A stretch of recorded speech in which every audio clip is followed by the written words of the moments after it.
이사야서 강해 제19강 28장 9절부터 보도록 하겠습니다. 28장 9절부터입니다. 그가 누구에게 지식을 가르치며 그가 누구에게 교리를 깨닫게 해줄 것인가?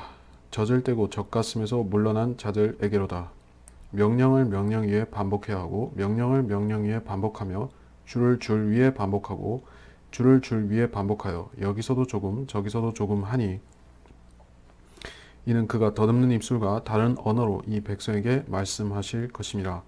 그가 그들에게 말씀하시기를 이것이 너희가 피곤한 자로 쉬게 하는 쉼이며 이것이 기운을 새롭게 하는 것이라 하셨으나 그들이 들으려 하지 아니하였도다. 그러나 주의 말씀이 그들 위에 임하시어 명령을 명령 위에 반복하고 명령을 명령 위에 반복하며 줄을 줄 위에 반복하고 줄을 줄 위에 반복하여 여기서도 조금 저기서도 조금 하게 하셨으니 그들로 가서 뒤로 넘어져 부러지며 덫에 걸리고 붙잡히게 하려 하심이라. 자, 9절의 말씀은 신약에서 히브리서 5장 12절과 비교해 보면 좋은 말씀입니다.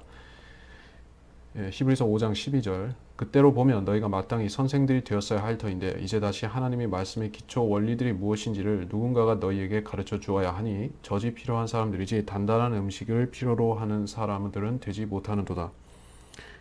그리스도인도 성장 단계가 있습니다. 거듭난 후에 그가 하나님의 말씀을 규칙적으로 먹고 영적인 성장을 해야만 갓난아기 위해서 영적인 그리스도의 군사로서 성장하게 되는 것입니다. 그래서 그런 취지의 말씀은 구약 성도들에게도 마찬가지로 적용되는 것입니다. 지식을 가르치고 교리를 깨닫게 해준 것인가? 교리라는 것은 갓난아기가 배울 수 있는 분야가 아니라는 것입니다. 교리란 무엇인가? 그러니까 교리가 신약 성도에게 있어서는 구원 교리, 그리스도의 죽으심과 장사하심, 부활하심의 그러한 기본 교리가 있고 생활의 경건에 관한 교리가 있으며 또 예배와 기도 생활과 이런 그것이 경건의 교리에 포함된 교리죠. 그리고 그것도 교훈이라고도 부를 수가 있습니다. 그리고 재림과 대환란과 그리스도의 왕국에 대한 그런 예언적인 교리들이 있습니다.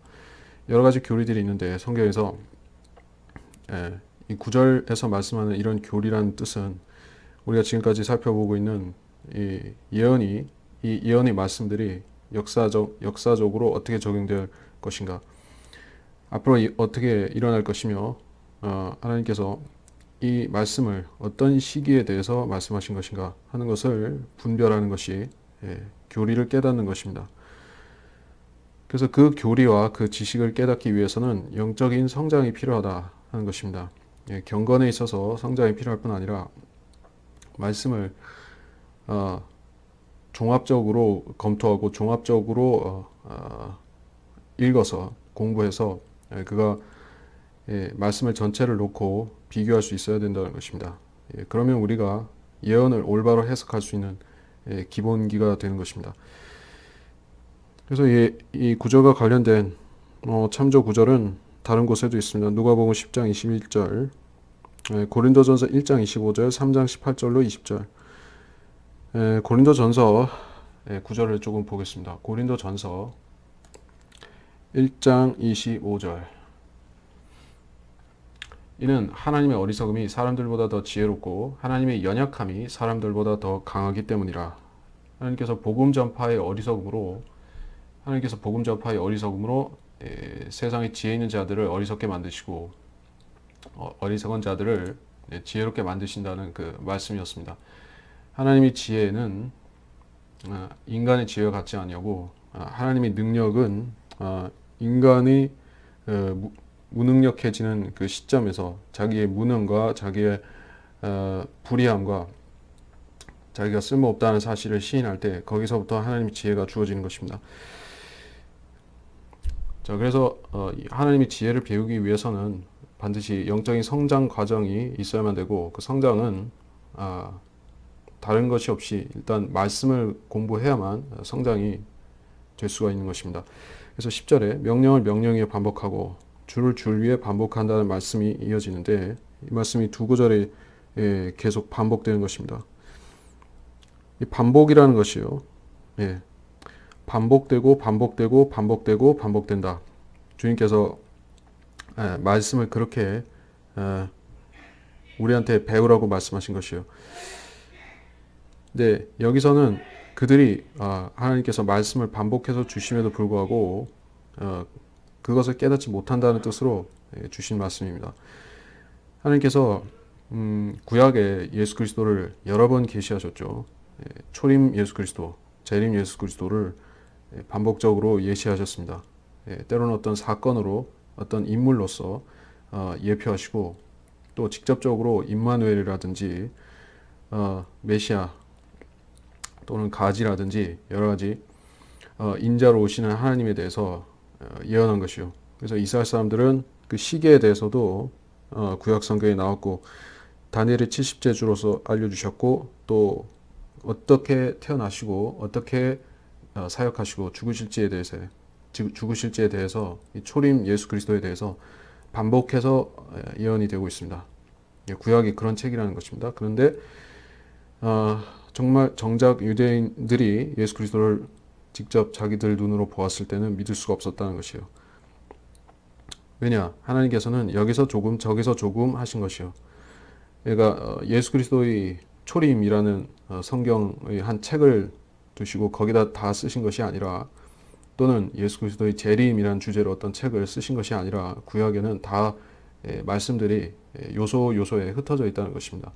또 역사서에도 흩어져 있고 시가서에도 흩어져 있으며 예언서에도 각기 분할돼서 흩어져 있다는 것이요.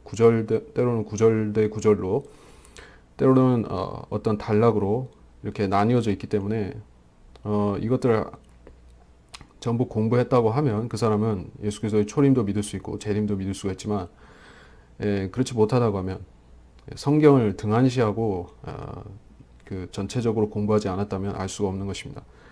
근데 유대인들은 그렇게 하지 않고 종합적으로 공부하지 않고 성경을 읽는데 게을렀다는 것이요. 하나님께서 율법서를 그 이스라엘의 왕들에게 반드시 평생 동안 자기가 몸소 한 권을 베껴서 모세오경과 그때는 모세오경이죠. 책을 베껴서 두고 옆에 두고 읽어야 된다고 하셨는데 그렇게 했던 왕이 별로 없는 것입니다. 그들이 성경을 공부했다면 메시아가 오신다는 것을 그리고 언제 오신다는 것을 그리고 그분을 왜 믿어야 하는지에 대해서 알았을 것입니다. 그런데 성경을 공부하지 않은 것이요. 11절 그가 더듬는 입술과 다른 언어로 이 백성에게 말씀하실 것이라.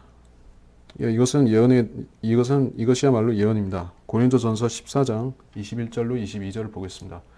고린도전서 14장 21절로 22절 율법에 기록되기를 주가 말하노라 내가 이 백성에게 다른 방언들과 다른 입술들을 가진 사람들을 통해 말할 것이지만 그들은 이 모든 것으로도 내게 듣지 않을 것이라고 하였느니라. 그러므로 방언들은 믿는 사람들을 위한 것이 아니라 믿지 않는 사람들을 위한 표적이지만 예언은 믿지 않는 사람들을 위한 것이 아니고 믿는 사람들을 위한 것이라. 방언에 대한 말씀으로 인용했죠. 사도 바울은 이사야 28장 11절 말씀을 방언에 대한 이야기로 인용한 것입니다. 물론 이 28장 본문 자체에도 방언에 관해서 말씀하고 있는 것이에요. 더듬는 입술이라고 할 때 그것은 히브리어가 아닌 이 유대인들에게 있어서 외국어를 말하는 것입니다. 이방인들의 언어를 말하는 것이요. 그래서 다른 언어로 이 백성에게 말씀하신다. 무슨 말씀을 하시는가? 메시아를 믿어야 된다. 메시아를 민족적인 구주로서 영접해야 된다.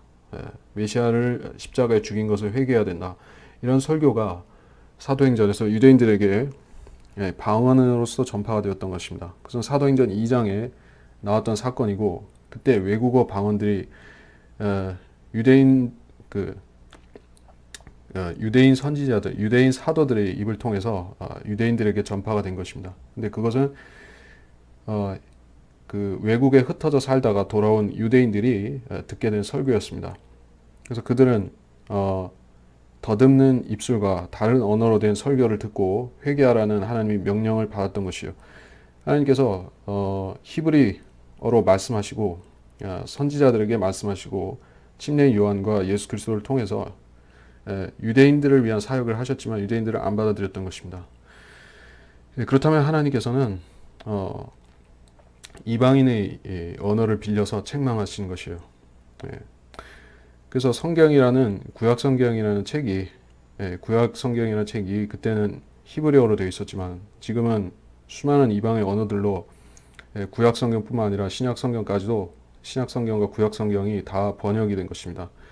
그 중에서 대표적으로 루터 성경이라든지 또 킹제임스 성경이 나왔고 킹제임스 성경은 지금 이방인의 언어로 된 성경 중에서 하나님께서 이 시대 지난 시대 필라델피아 시대와 지금 이 라오디케아 시대에 이르기까지 이 성경과 이 성경에서 나온 번역 성경들을 통해서 역사하고 계신 것이요. 한글 킹제임스 성경을 통해서 또한 역사하고 계신 것입니다. 이것은 더듬는 입술과 다른 언어로 된 것이요. 그러나 유대인들은 이 하나님의 말씀으로 받아들이지 않고 있는 것입니다. 그들은 저희 정통 히브리어 된 성경을 읽는다 할지라도 거기에 기록된 하나님의 메시지, 초림 예수 그리스도의 메시아 예수 그리스도에 대한 메시지도 믿지 않고 재림에 대한 것도 온전히 믿지 못하고 있는 것입니다. 그래서 하나님께서는 조금씩 여기서 조금 저기서 조금 말씀하셔도 듣지 않았고 또 다른 언어로 말씀하셔도 유대인들은 듣지 않았고 이제 남은 것은 그들은 대환란에 들어가고 주님께서 친히 나타나셔서 공중에서 말씀하시면 그때는 회개할 것이요. 환란 끝에. 자, 12절 그가 그들에게 말씀하시기를 이것이 너희가 피곤한 자로 쉬게 하는 쉼이며 이것이 기운을 새롭게 하는 것이라. 자, 복음을 말하는 것입니다. 유대인들이 들어야 했던 복음이 무엇이었습니까? 사도 바울을 통해서 전파되는 은혜 시대의 우리 그 은혜 복음이 전파되기 전에 사도행전 2장과 3장과 또는 그 뒤에 쭉 그 교회 시대 역사 초기에 전파되고 있었던 그 복음은 유대인들에게 전파되는 것이었습니다. 1차적으로 그것은 너희 백성이 유대 백성이 메시아를 십자가에 못 박았기 때문에 그 죄를 회개하고 메시아를 예수 그리스도를 메시아로 믿어야 된다 하는 것이 그 메시지였던 것이요. 그 메시지를 받아들일 때 그들은 그 물 침례를 받고 물 침례를 통해 성령을 받았던 것입니다. 이 지금 우리가 받는 물 침례와 다른 유대인들이 민족적인 회개의 침례, 메시아를 영접하는 침례였던 것입니다. 자, 물론 그때 신약 시대였고 주님께서 죄인들을 은혜로 구원해 주신 것은 맞지만 시대가 바뀌는 과도기가 그때 있었던 것입니다. 그리고 지금 과도기는 지나갔고 지금은 온전히 믿음으로만 구원을 받을 수가 있는 예수 그리스도를 믿음으로 영접해서만 구원을 받고 물침례나 다른 의식은 상관이 없는 그런 시대가 된 것입니다. 그래서 너희가 이것이 쉬게 하는 쉼이며 기운을 새롭게 하는 것이라. 유대인들이 하나님의 나라, 즉 영적인 하나님의 나라를 자기들 안에 받아들일 수 있는 기회가 최소 두 번 있었던 것입니다. 주님을 통해서 받아들일 수가 있었고 지상 사역 기간 동안에 3년 반 동안의 사역 기간 동안에 회개하고 받아들일 수가 있었지만 거부했고 주님을 오히려 로마인들에게 넘겨서 죽게 만들었고 그리고 나서도 사도행전에 넘어가서도 여러 번 기회를 주셨던 것입니다. 기회를 주셨는데도 그들은 끝내 거부하고 스데반 집사를 돌로 쳐서 죽이는 죄를 지었는데 하나님께서는 아이러니하게도 그 스데반 집사를 죽이는데 앞장섰던 한 인물이었던 정통 바리새인이었고 메시아를 예수 그리스도를 거부하는 그런 자였던 그때는 사울을 쓰셔서 그를 변모시키시고 사도 바울로 만들어서 쓰신 것입니다. 그것은 유대인들에게 회개를 촉구하기 위해서 또 그들의 마음에 찔림을 주시려고 그렇게 하는 것인데 유대인들은 그래도 안 받아들이고 계속 거부한 것입니다. 그 결과 어떻게 되었는가? AD 70년에 예루살렘은 파괴가 되었고 유대인들은 팔레스타인 땅 바깥으로 추방된 것이요. 그리고 오늘날에 이르기까지 이스라엘의 영적인 회복은 요원한 상태로 남아 있는 것입니다. 대신에 하나님의 나라는 이 시대에는 거듭난 그리스도인들 안에 주로 이방인을 말하는 것이죠. 주로 이방인들의 거듭난 사람들 안에 하나님의 나라가 있는 것입니다. 성전은 여기 있고 저기 있고 한 것이 아니라 거듭난 성도 안에만 있게 된 것이요. 자, 또 13절에서 또 반복해서 그들 주의 말씀이 그들 임하시어 명령을 명령에 반복하고 명령을 명령에 반복하고. 자, 하나님께서는 이렇게 말씀하시는 것이 하나님의 방식입니다. 반복하고 또 반복하는 것이요. 우리가 성경에 비슷한 얘기가 많이 나옵니다. 구약에서 신약을 인용하고 할 때 사도들이나 선지자들이 아니 주로 사도들이 신약에서 또는 예수 그리스도께서 구약을 인용하시는 경우에 그것이 교리가 조금씩 달라집니다. 비교해 보라는 뜻인 것입니다. 똑같은 말도 하나님께서 이중용으로 적용하실 수도 있고, 그래서 갈래가 갈라지는 것이요. 그래서 우리가 성경을 공부할 때 구약만 가지고 공부를 끝내서도 안 되고 신약만 따로 봐서도 안 되는 것입니다. 항상 어떻게 인용이 되는가 하는 것까지도 교리인 것입니다. 하나님께서 모든 구절들에 그런 이중적인 적용이 될 수 있는 것들을 넣어 놓으셨습니다. 최소한 이것이 나한테 경건의 교리가 되는지, 경건의 교훈이 되는지, 또는 이것이 예언적 적용을 하자면은 어떻게 미래에 적용할 수 있는지, 역사적인 적용은 어떻게 되는지, 우리는 항상 염두에 두고 성경을 읽어야 된다는 것입니다. 그러면 우리가 교훈도 바른 교훈을 얻을 수가 있고, 교리도 틀리지 않게 신중하게 해석을 할 수가 있습니다. 그리고 여기서 13절에서 그들로 가서 뒤로 넘어지고 부러지며 덫에 걸리고 붙잡히게 하려 하심이라 라는 말씀을 하셨습니다. 이것에 대해서는 히브리서 4장 12절 13절을 보겠습니다. 히브리서 4장 12절 13절. 하나님의 말씀은 살아있고 능력이 있어 양날의 어떤 칼보다도 예리하여 혼과 영 그리고 관절과 골수를 찔러가며 마음의 생각들과 의도들을 판별하느니라. 마음의 생각들과 의도들을 판별하느니라. 잠깐만. 이게 아니다. 이걸 왜 인용을 그러니까 락하마 주석 성경에 인용된 구절인데 약간 조화되지는 않는 인용구라서 그렇습니다. 어쨌든 12절 13절은 하나님 말씀은 심판도 하고 성도를 죄인을 구원도 시키고 사탄을 심판하는 그런 말씀이라는 이중적인 적용이 된다는 얘기인 것입니다. 그러니까 이 락한 박사 이 13절을 거기에 맞춘 취지는 말하자면 하나님 말씀은 양날의 칼이다, 양날 가진 칼이다 하는 취지로 인용한 것입니다. 이것은 성도를 치유해주는 그렇죠, 죄인을 치유해서 구원시켜주는 그런 수술용 메스이기도 하고 마귀나 악인들에 대해서는 심판의 칼날이기도 하다, 그런 이중적용이 된다는 뜻으로 말씀한 것이에요. 그래서 이 말씀을 받아들이지 않는 자들에게는 걸림돌이 된다 하는 것입니다. 그래서 사람들이 복음을 여러 번 들었는데 영접하지 않는 사람들은 점점 더 악해지는 것입니다. 어떤 것이 악해지는가? 마음의 상태가 악해지고 더 완고해지는 것입니다. 그것은 자기가 그렇게 의지를 컨트롤해서 그렇게 완고해지는 것이 아니라 말씀을 거부하기 때문에 하나님께서 벌을 주시는 것이요. 그래서 각 사람들이 자기 마음을 자기 마음대로 하고 사는 것이 아니라 하나님께서 벌을 주시면 우둔하게도 되고 유순하게도 되고 명철하게도 되고 모든 현상이 다 하나님께서 이 마음에 일으키실 수가 있는 것이요. 그래서 복받은 사람은 복음을 들었을 때 마음을 완고하게 굳히지 않고 바로 마음 문을 열고 예수 그리스도를 즉시 영접하여서 그 좋은 씨앗이 그 옥토에 심긴 좋은 씨앗이 열매를 30배, 60배, 100배 열매를 맺는 것 같이 그렇게 사는 사람이 복이 있는 사람인 것입니다. 그렇게 하지 않게 되면 그 밭은 버림받은 밭이 될 수가 있는 것이요. 돌짝밭이나 길가에 있는 것 같이 되어서 말씀이 들어갈 수 없는 그러한 그 불모지가 될 수 있다는 것입니다. 그런 사람들이 초림 당시에 바리새인들과 그 기타 종교인들이었던 것입니다. 그 사람들은 말씀을 들어도 마음의 상태가 이상하게 완고해졌기 때문에 안 들어가는 것이었습니다. 그래서 마음이 비뚤어진 사람들은 그들의 치유책은 뼈저린 회개밖에 없는데 그것도 어느 선에서 할 수 있다는 얘기입니다.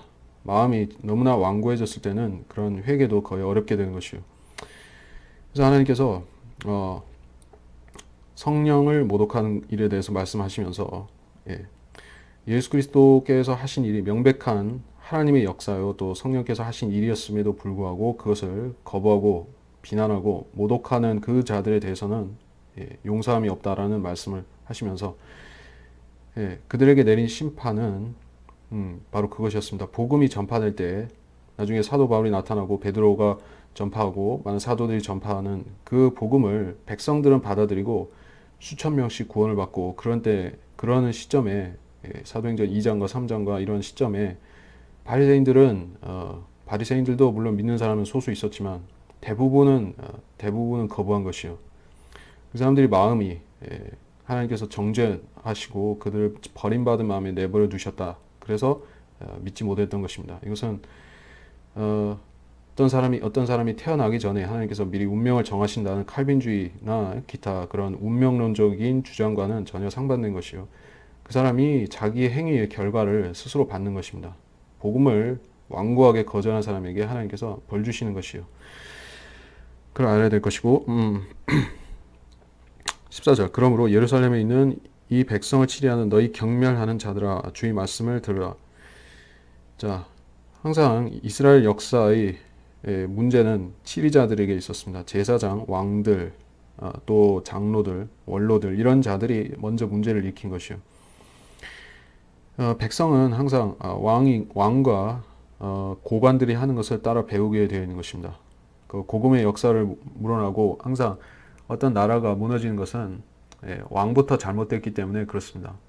왕이 모범을 보이지 못한다든지 왕이 먼저 우상을 섬긴다든지 타락하고 패역한 짓을 한다든지 하면 백성도 같이 패역하게 되는 것이요. 그래서 하나님께서는 왕들을 하나님께서 임명하신다는 것, 특별히 이스라엘 역사에 있어서는 유대의 역사에 있어서는 하나님께서 왕들을 정하신 것입니다. 근데 그 왕들이 하나님을 무시하고 하나님의 계명을 무시하고 자기 멋대로 할 때 하나님께서는 그 백성들까지 함께 벌하셨던 것입니다. 백성들이 따라 배웠기 때문에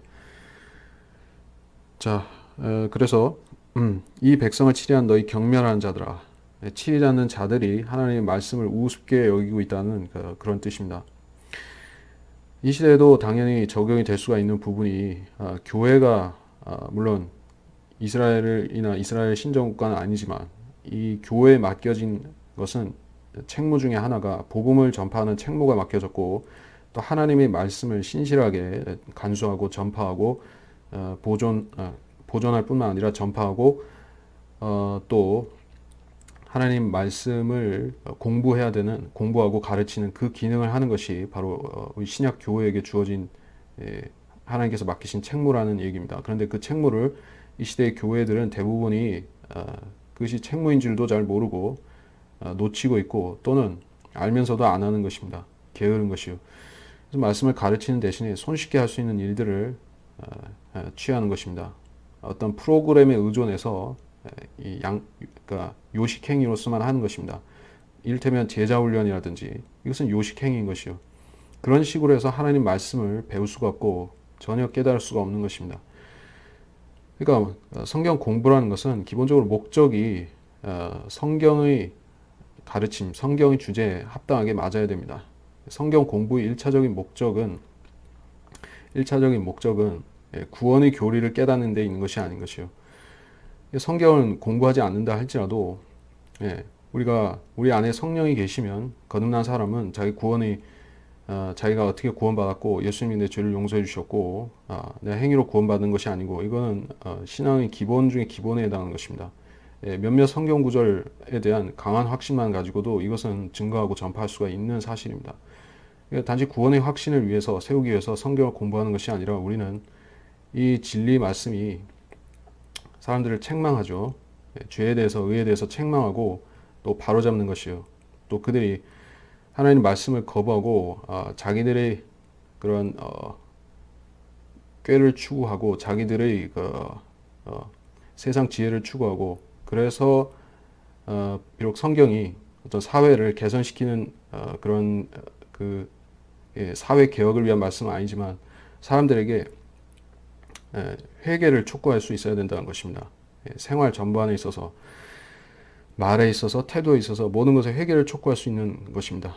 그래서 그런 기능을 하나님 말씀을 해야 되는데 그렇게 했던 시대가 있었던 것이요. 그것이 필라델피아 시대였고 20세기 초까지만 해도 사람들은 말씀을 진지하게 자기 생활에 적용하고 진지하게 회개했던 것입니다. 근데 지금은 그런 것이 사라지고 사람들은 회개도 요식행위화 시키고 예, 기도원에 가서 특정한 방식으로 회개하고 또 세상에 나와서 똑같이 사는 식으로 방식을 맞춰버린 것입니다. 라오디케아식 방식.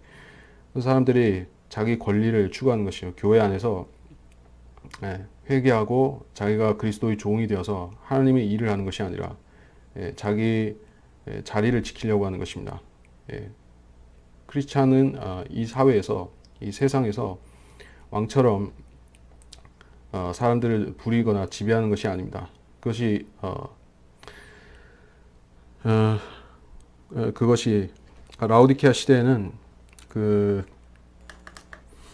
그것이 라오디케아 시대에는 니콜라파 그 카톨릭에도 있고 개신교에도 들어있는 그 니콜라파 사상인 것이요. 자기가 그리스도 앞에 지켜야 될 책무가 있는데 그리스도인들은 지켜야 될 일이 있고 스스로 해야 될 일이 있는데 남한테 떠넘기는 일만 하는 것입니다. 다른 사람들이 하는 것을 감동만 하면 된다고 생각하는 것이요. 목사라는 것은 솔선수범하는 사람이죠.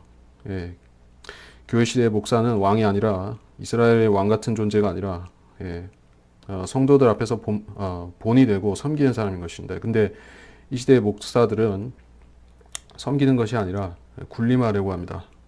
군림할 뿐만 아니라 지배하고 간섭하고 이런 존재로 된 것입니다. 그러나 하나님의 말씀은 목자들은 그렇게 하지 말라고 했습니다. 그 군림하려고 하는 그 목사들은 이스라엘의 그 악한 목자들, 악한 지도자들과 다를 바가 없는 것이에요.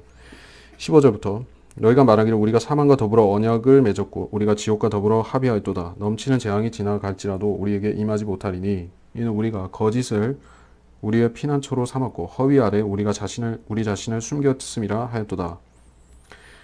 너희가 말하기를 사망과 더불어 언약을 맺었다. 언약을 맺는다고 할 때 기본적으로 이스라엘이 하나님과 맺은 그 언약은 팔레스타인 땅에서 유대인들이 율법을 지키면서 번성하게 해주신다는 그 조건부 그 언약이 있고, 또 유대인은 결코 없어지지 않고 하나님께서 결국에 복을 주신다는 그 영원한 언약이 있는 것입니다. 율법을 지킬 때 복을 받는 그 언약은 모세에 의해서 하나님께서 정하셨고, 그들을 영원히 그 땅에 심으신다는 언약은 아브라함과 맺으신 언약인 것입니다. 근데 이런 언약과 상관없이 유대인들이 인간적인 발상으로 세상과 타협해서 자기들이 이 세상과 타협해서 잘 되려고 맺는 언약이 그것이 대환란 때 7년 환란 동안에 적그리스도와 맺게 되는 그 잘못된 언약인 것입니다. 그 언약은 무엇과 언약을 맺는가? 사망과 더불어 맺는다. 또한 지옥과 더불어 맺는다. 라고 여기 말씀하고 있습니다. 왜 그런가? 대환란 때는 사망과 지옥이 하나의 인격체로서 등장하게 된다는 것입니다. 인격으로 비유가 되었다라고 보기도 하지만 계시록 6장 8절 같은 경우에 사망과 지옥에 대해서 인격체처럼 묘사하고 있는데, 이것은 어떤 상징이라고 볼 수도 있겠지만 또한 한 인간으로서 인격체로서 적그리스도라는 자가 지옥이자 사망의 대표로서 이 땅에 올라오는 것입니다. 그래서 적그리스도와 더불어서 언약을 맺으면 안전한가? 그런 얘기인 것이요. 적그리스도와 언약을 맺으면 안전한가? 왜냐하면 적그리스도가 지옥과 사망의 권세를 가진 그 마귀의 대리인이기 때문에 전삼년반을 말하는 것이요. 그래서 그와 언약을 맺으면 그 사망도 지옥도 우리를 건드리지 못할 것이다. 그러한 순진한 발상을 하고 언약을 맺는다는 것입니다. 그러니까 유대인들이 완전히 속아서 적그리스도가 어떤 자인지 실체를 전혀 100% 모르는 채로 언약을 맺는 것은 아니다 하는 것입니다. 유대인들은 적그리스도가 어쩌면 참 그리스도는 아니라는 생각을 하면서도, 뭔가 수상하고 참 그리스도는 아니라는 생각을 하면서도, 그러나 이 자와 언약을 맺게 되면 우리가 이 세상에서 잘되고 번성하고 또 재앙을 겪지 않을 것이기 때문에 그것을 믿고 언약을 맺는다는 것입니다.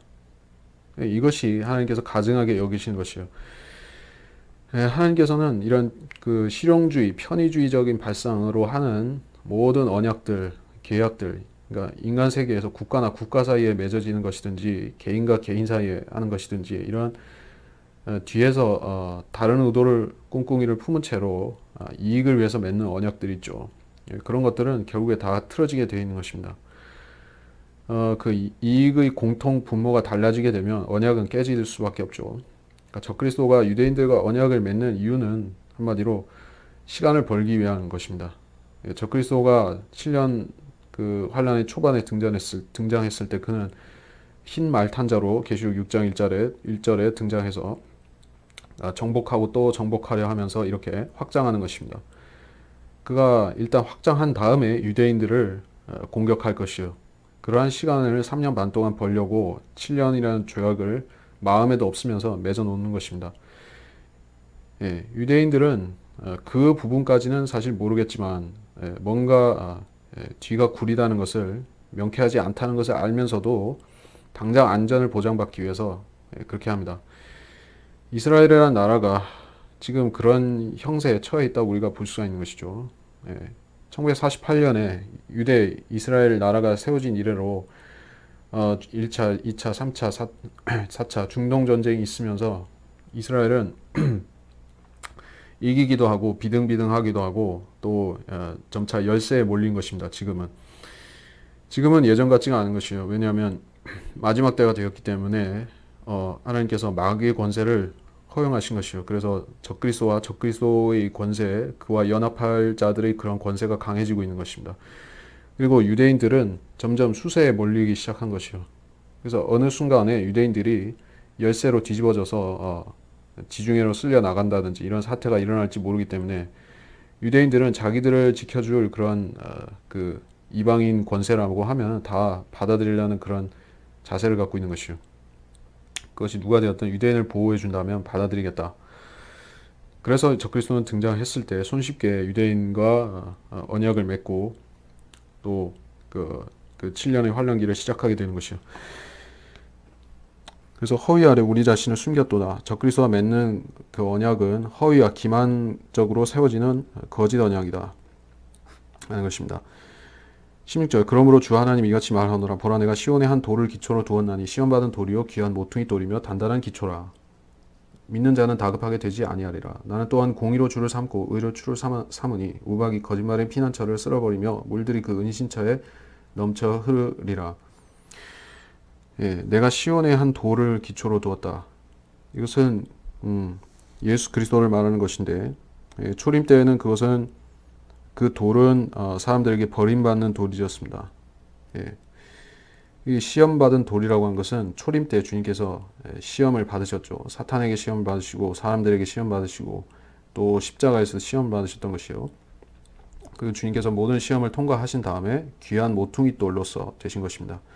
모퉁이 돌은 이 교회를 형성시키는 주님께서 그 모퉁이 돌이 되셨다는 뜻인 것이죠. 머릿돌이기도 하고 그것은 또한 기초이기도 한데 그것은 하나님의 집을 짓는 기초가 되셨다는 것이요. 주님께서는 교회의 기초이실 뿐만 아니라 하나님의 집을 형성하는 기초가 되신 것입니다. 교회는 예수 그리스도의 몸, 예수 그리스도의 지체이고 하나님의 집은 그 하나님께 속한 성도들의 그런 멤버들을 말하는 것이요. 가족들이죠. 집을 형성하는 그런 기초석이 되었다. 그래서 믿는 자는 다급하게 되지 아니하리라. 어느 시대, 구약 시대 의인들이든 환란 시대의 의인들이든 물론 또한 신약 시대의 그리스도인들이든 모두 그분을 신뢰하면 그 사람은 개인적으로든 교회적으로든 어떤 집단적으로든 다급하게 되지 않는다는 것입니다. 다급하게 된다는 것은 저희들이 이 15절에서와 같이 거짓 언약을 맺고 세상에 의존하다가 낭패를 보지 않는다는 것입니다. 그래서 이것은 믿는 자는 다급하게 되지 않는다. 이것은 초림에도 적용되고 재림 때에도 적용될 수 있다. 사실입니다. 초림 때 적용되는 부분은 로마서 10장 11절. 로마서 10장 11절입니다. 성경이 말씀하시기를 누구든지 그를 믿는 자는 부끄러움을 당하지 아니하리라고 하였느니라. 그를 믿는 자는 부끄러움을 당하지 않는다. 이 시대에 복음을 받아들이느냐 받아들이지 않느냐에 따라서 이 기초석 모퉁이 돌 머릿돌이신 분을 믿느냐 믿지 않느냐에 따라서 그 사람이 영원한 운명이 결정되기 때문에 초림과 이 시대까지 적용이 되는 것입니다. 그리고 재림 때 적용되는 부분은 다니엘 2장 34절 또는 44절에 나오듯이 그 뜨인 돌이 나타나서 이 형상, 그 바벨론에서부터 시작되는 금머리로부터 시작되는 그 형상을 발을 쳐서 무너뜨리는 이 사건을 말하는 것이죠. 재림. 예, 그렇습니다. 17절에 나는 또한 공의로 주를 삼고 의로 추를 삼으니 우박이 거짓말의 피난처를 쓸어버린다. 공의로 주를 삼고 의로 추를 삼다. 물론 이것은 비유적인 표현이긴 하지만 우박이 거짓말의 피난처를 쓸어버린다. 물들이 은신처에 넘쳐 흐른다. 이것은 문자적으로 이루어질 수 있는 사실들입니다. 뭐 재림 때에는 물론 한 달란트 우박이 떨어지는 그걸 말할 수가 있고, 물들이 은신처에 넘쳐 흐른다는 것은 예, 그 물론 사탄이 일으키는 그 홍수가 있습니다. 계시록 12장 마지막에 나오는 그 홍수가 있죠. 그 홍수도 있고 주님께서 그 요단을 범람시키는 그 홍수가 있습니다. 그것이 여호수아서에도 나오는 그 물이 범람하는 그것인데 이것은 그 늦은 비와 이른 비 그 사건과 관련이 있는 것이요. 물들이 은신처에 넘쳐 흐른다는 것은 재림 때를 말씀하는 것입니다. 그리고 심판의 물인 것이요. 18절 사망과 더불어 맺은 너희의 언약이 무효화되며 지옥과 한 너희의 합의가 서지 못하리니 넘치는 재앙이 지나가면 너희가 그것에 짓밟힘을 당하리라. 지옥과 한 합의가 사망과 더불어 맺은 언약 이렇게 말씀했습니다. 그러니까 지옥과 사망을 한 인격체로 묘사를 했고 실질적으로 한 인간 적그리스도를 말하는 것입니다. 그래서 그와 한 합의와 언약은 무효가 된다. 그러니까 적그리스도가 파기하고 유대인들을 박해하지만 그것은 하나님께서 그렇게 시키신 것이라는 말입니다. 하나님께서 그 언약을 파괴시켜서 서지 못하게 하신다. 그래서 여기 넘치는 재앙이 지나가면 짓밟힘을 당한다. 이것은 후 3년 반에 있을 유대인들의 박해를 말하는 것이고 19절 그것이 나갈 때부터 너희를 잡으리니 아침이면 아침마다 낮이면 낮마다 밤마다 그것이 지나칠 것이요 그 소식을 깨닫기만 해도 괴로움이 되리라. 유대인들이 대환란 때 처한 그런 어려움, 대환란 때 처한 박해를 말하는 것입니다. 그것이 나갈 때부터 재앙이 시작될 때부터 후 3년 반의 재앙이 시작될 때부터 끝날 때까지 매일매일 그들은 고통을 당하게 되는 것입니다. 매일매일 유대인들이 죽임당하고 사로잡혀가고 고통이 지속되는 것입니다. 그래서 그것을 깨닫기만 해도 그런 이야기를 듣기만 해도 기가 질릴 정도로 괴롭게 된다는 것입니다. 20절 이는 침상이 짧아서 사람이 자신을 그 위에 펼 수도 없으며 이불이 좁아서 그 자신을 그것으로 쌀 수도 없음이라. 침상이 짧아서 펼 수 없다.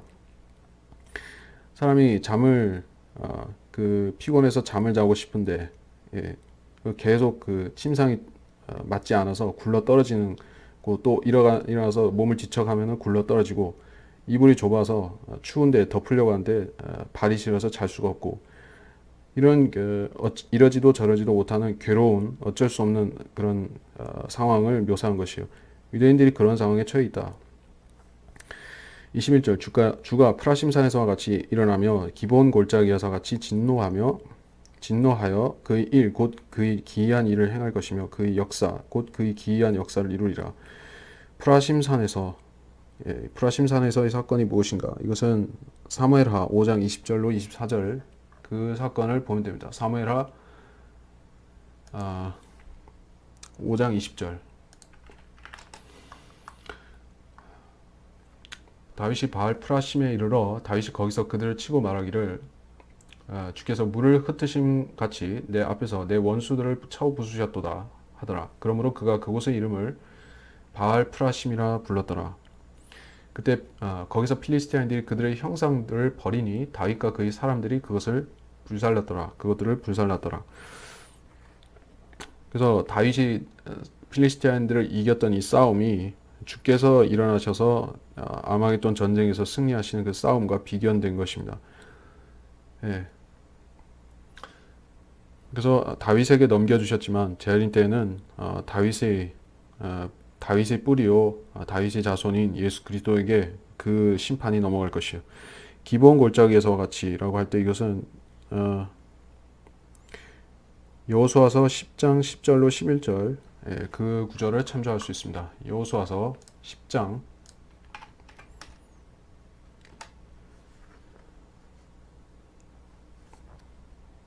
10장 10절 11절. 그러자 여호수아가 백성의 관원들에게 명령하여 말하기를, 아니야, 10장 10절 11절. 주께서 그들을 이스라엘 앞에서 패주시키시고 기브온에서 큰 살육으로 그들을 죽이시고 벳 호론으로 오르막길을 따라 그들을 추격하여 아세카와 마케다까지 이르러 그들을 치시니라. 그들이 이스라엘 앞에서 도망하여 벳 호론에 이르는 내리막길에 있을 때 주께서 하늘에서 큰 돌덩이들을 아세카에 이르기까지 그들 위에 내리시니 그들이 죽으니라. 우박덩이에 죽은 자가 이스라엘 자손이 칼로 죽인 자보다도 더 많더라. 아모리인들이 다섯 왕, 예루살렘, 헤브론, 야르뭇, 라키스, 에글론 왕, 다섯 왕의 연합 군대를 무찌른 기브온의 싸움을 말하는 것입니다. 이것은 유명한 싸움이죠. 그리고 여기서 해가 멈추고 달이 머물렀다는 기적적인 역사가 일어났던 날입니다. 이것은 재림의 날을 상징하는 전쟁인 것입니다.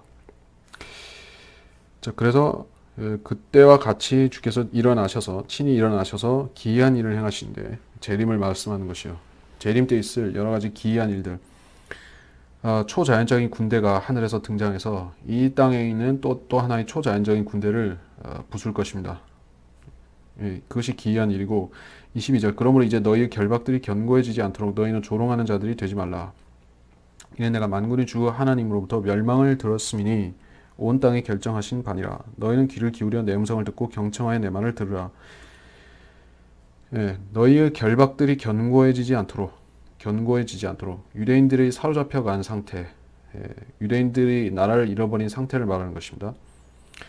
그리고 이방인들에게 억압당하는 상태도 말하는 것이요. 물론 지금 현재 교회 시대의 유대인들이 이런 상태인 것입니다. 너희는 조롱하는 자들이 되지 말라. 그러나 그들은 교회 시대에 사도 바울의 복음을 거부하고 조롱하는 자들이 되고 말았습니다. 그래서 그들의 결박은 견고해졌고 어찌나 견고했든지 그들은 불과 1세기도 안 되는 그 전에 히틀러에 의해서 600만이라는 엄청난 숫자가 살육당할 정도로 그들의 결박은 엄청나게 견고해졌던 것입니다. 거의 멸할 지경으로 되었던 것 같았지만 이제는 하나님께서 그 민족을 이제 마지막 심판을 내리시고 회복시킬 때가 되었기 때문에 다시 본토에 심으신 것이에요. 내가 만군의 주 하나님으로부터 멸망을 들었음이니 대환란과 아마겟돈 전쟁을 말하는 것입니다. 온 땅에 결정하신 바니라. 유대인만의 심판이 아니라 유대인을 심판하면서 이 세상 악인들까지도 민족들과 그 악인들까지도 같이 심판하신다. 그 날을 결정하셨다는 말씀입니다. 23절에 너희는 귀를 기울여 내 음성을 듣고 경청하여 내 말을 들으라. 자, 하나님께서는 반복하고 반복해서 조금씩 말씀하셨고 또 직접적으로도 이 예수 그리스도의 입술을 통해서 직접적으로도 말씀하시고 사도 바울을 통해서 계시를 주시고 베드로를 통해 말씀하시고 베드로가 천국 문을 이스라엘 백성 앞에서 천국 열쇠로 그 문을 열었죠. 그러나 그들은 왕국으로 들어오기를 하나님의 나라와 또 왕국으로 들어오기를 거절하고 말았습니다. 그래서 그들은 결국 하나님의 말씀을 듣지 않았고 24절 쟁기질하는 자가 씨 뿌리라고 종이 쟁기질만 하겠느냐 그가 땅을 갈아 흙덩이를 깨기만 하겠느냐 그가 지면을 평평하게 하였으며 회양들을 뿌리고 커민을 흩어 뿌리지 않겠으며 줄지은 밀과 정한 보리와 호미를 제자리에다 뿌리지 않겠느냐 이는 그의 하나님께서 그에게 바르게 분별하도록 지시하시고 그에게 가르치심이라. 자, 하나님을 농부로 비유하는 것은 여기 말고도 자주 등장하는 표현입니다.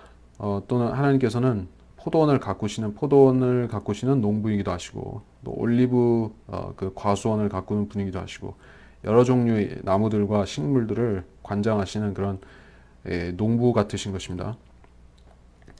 그래서 주님께서 쟁기질하는 자로 여기 비유된 것이요. 씨 뿌리라고 쟁기질만 하겠느냐. 그러니까 땅을 먼저 고르게 만들기 위해서 쟁기질을 잘 해야 되는데 그러니까 이 쟁기질은 하나님께서 선지자들을 보내셔서 그 백성에게 회개를 계속 촉구하시는 것을 말하는 것이요. 그들이 회개하고 마음이 준비가 되면 메시아가 오셔서 그들을 준비된 왕국으로 인도하실 것이었는데 그들은 메시아께서 오시기 전에 하나님께서 많은 선지자들을 보내시고 침례 요한까지 보내셔서 열심히 쟁기질을 하셨음에도 그것을 거부하고 그 악한 밭이 되고 만 것입니다. 그래서 하나님께서 그 밭을 버리시고 온갖 들짐승들이 와서 먹게 만드신 것이요. 또 그 포도원을 황폐케 만드신 것입니다. 25절 그가 지면을 평평하게 하였으면 자 마음이 준비가 되었으면은 이제 각종 말씀의 씨앗들이 거기에 사람들이 마음밭에 뿌려져서 가지각색의 교리의 열매도 맺고 교훈과 바로잡음의 열매도 맺고 또 실행과 의 열매도 맺어야 되는 것입니다. 그렇게 맺어질 때 하나님께서 농부로서 소출을 내시는 것이요. 근데 이러한 가지각색 말씀을 받아들이고 사람들이 열매를 맺느냐 하면 그렇게 되지 않는다는 것이요. 오히려 독보리가 나오게 되죠. 이 시대의 끝에 배교가 있고 하나님께서 원하는 소출 대신에 소출보다는 더 많이 독보리가 나오는 것입니다. 그래서 하나님께서는 알곡은 모아서 곳간에 들이셔야 되고 엄청나게 많은 그 독보리들은 또한 불못에 넣으셔야 되는 것입니다. 26절 하나님께서 그에게 바르게 분별하도록 지시하시고 그에게 가르치심이라. 하나님께서 그에게라고 할 때 여기서 그래서 쟁기질하고 뿌리고 심고 하는 이 그는 그 또한 성자 예수 그리스도가 될 수 있는 것이요. 하나님께서 메시아 예수 그리스도를 보내셔서 포도원을 상속받게 하셨고 또 그 포도원의 소출을 가져오도록 시키신 것입니다. 그런데 그 일꾼들이 주님을 죽여버린 것입니다. 27절 회양은 타자가 오는 도구로 타작하지 않으며 커민 위에 수레바퀴를 굴리지 아니하니 회양은 막대기로 떨고 커민은 몽둥이로 떨며 빵 만드는 곡식은 부수나니 이는 그가 늘 타작만 하지는 않을 것이요 그것을 수레바퀴로 부수지 아니하며 기병들로도 그것을 부수지 않음이라. 이것은 또한 만군의 주께로부터 오나니 그의 계획은 경이롭고 그의 역사하심은 탁월하도다. 자, 이게 무슨 뜻에서 하신 말씀인가? 타작하는 도구라고 할 때 이건 심판을 말씀하는 것입니다. 그러니까 그리스도인들이 휴거되는 것은 타작이라고 묘사하진 않고 또 환난 성도들이나 구약 성도들이 휴거되는 것도 타작이 아니라 그냥 추소라고 하는 것입니다. 타작이라는 것은 막대기로 두들기고 몽둥이로 떨고 여기 나오듯이 수레바퀴를 굴린다. 그래서 으깨는 것을 말하는 것입니다. 나달들을 그렇게 으깨는 과정은 이 아마겟돈 전쟁과 관련되는 것이요. 그래서 이게 타작하는 도구라고 했는데 그것이 수레바퀴다 이렇게 묘사가 되는데 그래서 피터 라크만 박사는 UFO와 연관이 되는 것이 아닌가 사무엘하 5장 24절을 근거로 해서 그렇게 말씀하고 있습니다. 말했던 것입니다. 그래서 이것은 그 사람들을 심판하는 그 심판 도구인 것이요. 수레바퀴를 위에 굴려서 그 밑에 나달들이 그 곡식단과 분리가 되듯이 이 심판하는 도구로 쓰는 것입니다. 또한 그것은 하늘에서 내려오는 병거의 바퀴들 또는 그 불말들과 관련이 될 수가 있습니다. 하늘의 말들은 불말들이죠. 열왕기하 2장 11절이라든가 또는 요엘 2장 1절로 5절, 계시록 19장 11절로 14절 하늘에서 흰 말들을 타고 내려오는데 그 흰 말들은 불길과 함께 내려오는 것이요. 불말들인 것입니다. 그래서 빵 만드는 곡식은 부수나니 타작만 하지는 않을 것이요 수레바퀴로 부수지 않으며 그래서 빵 만드는 곡식이라는 것은 그 주님께서 그들을 그 악인들의 재물을 그 가난한 자들을 위해서 나눠 주시죠. 재림하시고 나서 그래서 빵 만든다는 것은 이 세상을 천년왕 때 축복하시는 것과 관련이 있습니다. 그래서 그 심판을 하시고 천년왕국 심판하시고 아마겟돈 전쟁에서 악인들을 그 죽이시고 불못에 넣으시지만 그 남은 자들을 위해서는 하나님께서 은혜를 베푸시는 것입니다. 그래서 그들이 남기고 간 커다란 재물들과 양식들과 이런 것들을 유대인들과 가난한 자들에게 주시고 그런 것이 있습니다. 그래서 기병들로도 그것을 부수지 않고 수레바퀴로 부수지 않는다 말씀을 하셨습니다.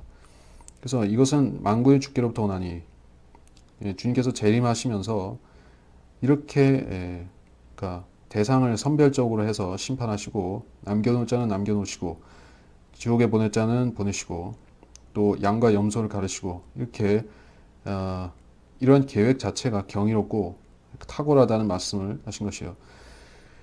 그러니까 누가 그런 생각을 하겠습니까? 심판하시면 모든 사람이 다 일괄적인 심판을 받는다든지 그렇게 오인하는 것입니다. 아마겟돈 전쟁 때 세상 사람들이 다 죽어버린다면 그것은 지금의 대부분의 개신교인들이 그렇게 믿고 있는 것이에요. 예, 세상 심판을 하면 다 죽고 끝난다고 생각하는 것입니다. 그리고 영원한 하늘나라만 남아서 거기에 성도들만 산다고 생각하지만 그러나 하나님께서는 죄의 경중을 보시고 어떤 자들은 남겨놓으시는 것입니다. 또 가증한 일을 행하는 자들은 죽이시고 땅을 유업으로 받지 못하게 만드시는데 하나님께서는 왜냐하면 피조물을 아끼시고 피조물들을 보존하는 주님이시지 자기가 창조하신 피조물들에 대해서 연민을 느끼시는 분이지 함부로 멸하시는 분이 아니라는 것입니다. 우리가 이 사실에 대해서 로마서에서 잠깐 보겠습니다. 8장 로마서 8장 19절부터 피조물이 간절한 기대를 가지고 하나님의 아들들이 나타날 것을 기다리고 있으니 피조물이 허무한데 굴복하는 것은 자의가 아니요 오직 소망 가운데 그것들을 굴복해 하시는 그분 때문이며 피조물 자체도 그 썩어짐의 속박으로부터 해방되어 하나님의 자녀의 영광스러운 자유에 이를 것이기 때문이라. 네, 피조물 자체라고 말씀했습니다. 인간만 구원을 받는 것이 아니라 피조물 자체가 구원을 받게 하신다. 그것이 천년왕국에 있는 선년왕국에 대한 하나님의 뜻인 것입니다. 피조물들을 무시하지 않으신다. 다 멸하지 않으신다는 것이요. 이렇게 우리가 성경을 공부할 때 천년왕국은 하나님께서 인간에게 뿐만이 아니라 피조물에게 큰 자비를 베푸시는 사건이라는 것을, 그래서 그의 계획은 경이롭고 그의 역사하심은 탁월하다는 사실을 그 무지한 자들에게 교훈으로 알려주시는 것입니다. 우리가 성경을 배우지 않으면 이런 사실을 모르게 되고 앞으로 있을 일들에 대해서 두려움만 있을 뿐이지 하나님의 계획이 무엇이고 의중이 무엇인지에 대해서 전혀 모르게 되는 것입니다. 그러면 하나님께서는 이 세상을 심판만 하시고 책임은 지지 않으시는 그러한 무정하신 하나님으로만 착각하게 되는 것입니다.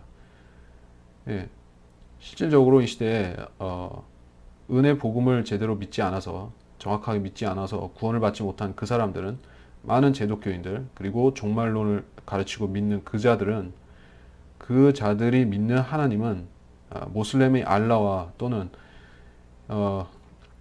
힌두교의 브라만이라든지 이런 이교도의 신들과 별로 다르지 않은 것이요. 왜냐하면 그러한 신들은 피조물에 대해서 자비를 안 갖고 있는 것입니다. 아끼지도 않는 것이요. 아주 이기적인 신들인 것입니다. 근데 이 성경에 나오는 하나님께서는, 여호와께서는 그러한 하나님이 아니시다 하는 사실을 우리가 성경을 공부하면서 알아야 되는 것입니다. 그래서 이번 시간 28장 강의를 여기서 마치도록 하겠습니다.